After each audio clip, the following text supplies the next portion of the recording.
So just for the heck of it, even though I got a lot of work to do on the inner structure, I decided to go ahead and put some plating on this guy, notch plating and detail on the edges. They're made from my Falcon parts, because my Falcon parts are not accurate. They were never meant to be. Just my own design. So basically that means I can use them for anything, since they are not like, oh, I recognize that, that's from the Falcon, which they're not. You know, you just can tell they're not. The only thing that might be somewhat recognizable are these guys here. Those might be more. And I don't know if I'm using these or not. So I just decided to use this piece for over here, and I will use a lot of this, probably these pieces here, wouldn't pop them apart. We'll be back here in this area here, I think. Here I haven't decided what I'm going to do yet. Sorry, over here. This is a window, so I'll probably make that a room and block this off and make this like maybe a door, you know, maybe even a clamshell door, like a DeLorean door that opens up to put supplies and things in. There's one on both sides, since this is how it lands. Probably people thinking, well, if it flies the other way, what about the stuff inside? So I'll try to do is make the walls look like they have some sort of clamp on, so the boxes and supplies would just lock on to the walls in there.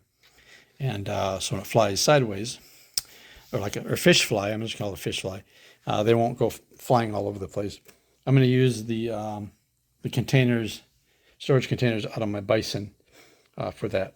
They'll work just fine. So anyways, yeah, so like I said, I just wanted to see how it looked.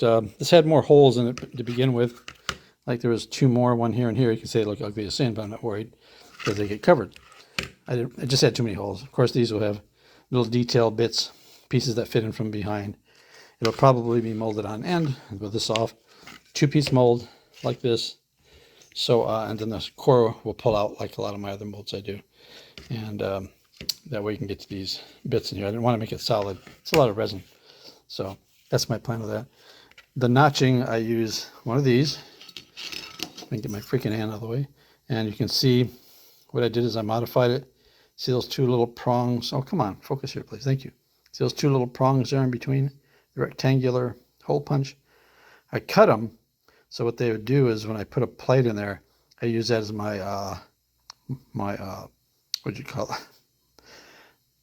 Basically something to, you know, lock this too so it doesn't go too deep. That's funny, I can't remember what the term is called, you know.